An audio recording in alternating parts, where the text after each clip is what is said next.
สบายดีตอนนี้ก็ได้มาฮอดที่ทำขุนกองแรงเป็นที่เรียบร้อยซึ่งจะเป็นอย่างไรนั้นเราไปติดตามชมนำกันเลย ตอนนี้ก็กำลังจะขึ้นขั้นใดเราจะไปชมวิวนี่บรรดาท่านที่มานำกันนะ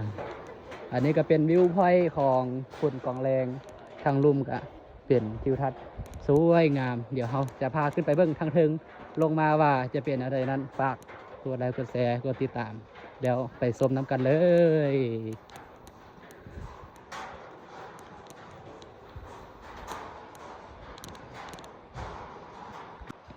ส่วนนี้ก็เป็นมือกองของเราบอกว่าสิได้จักหูบบ่เนาะตอนแรกตอนขึ้นนี่คุ้มพากันอย่างดีตอนลงหรือว่าขึ้นไปฮอดพุ่นสิเป็นอะไรนะนี่บรรดาท่านขึ้นมานำกันในช่วงนี้ก็ถือว่าเป็นการเปิดใหม่ๆเนาะอย่างบ้านใดเป็นทางการคักแน่การเฮ็ดทางเข้ามาหาสถานที่ก็กำลังปูคอนกรีตแต่หนทางนี่แต่ทาง13ใต้นี่เขามาฮอดคนกองแรงนี่ก็ถือว่าเป็นทางอย่างปูอย่างเข้ามาฮอดไปที่เรียบร้อยแล้วอันนี้ก็เป็นสะพานเดินส้มป่าไป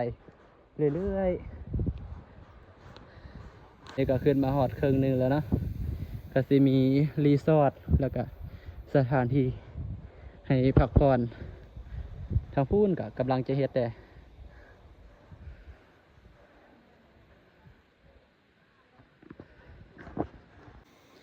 ตอนนี้ก็กำลัง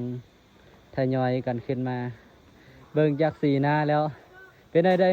เมื่อยบ่เมื่อย ยังไงหลังก็พอเด้อหนทางในการขึ้นมา เบิ่งสีหน้าแต่ละคน ขึ้นมาฮอดแล้ว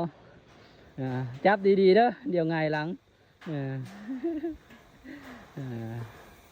จิบๆนะสำนี้เนาะ ยังยก2 นิ้วได้อยู่นี่ก็เป็นหนทางขึ้นมาในระยะหนึ่งวันนี้พอดีห่มเนาะขึ้นมากับพักผ่อนน้อยหนึ่งนี่ต้นไฮตอนนี้ก็กำลังจะขึ้นฮอดสถานที่ชมวิวเป็นที่เรียบร้อยละเดี๋ยวขึ้นไปเบิ่งถึงดิ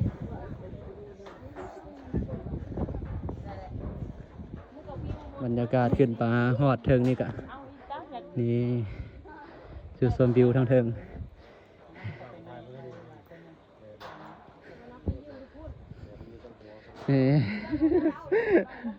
ยังไงเมื่อยอยู่บ่ ส่วนทางลุมวิวส่วนนี้ก็ถือว่าเป็นการเปิดไม่นะยังบ่ทันเป็นทางการคักแน่นี่กำลังปูคอนกรีตเข้ามาฮอดถึงไหนนี่แต่ทางเข้ามาฮอดนั้นก็เป็นทางปูยางเป็นที่เรียบร้อยถ้าช่วงฤดูการท่องเที่ยวนี่แห่งสิงามนะช่วงนี้ถือว่าเข้าซูนนาแรงแต่ก็บรรยากาศยังงามหลาย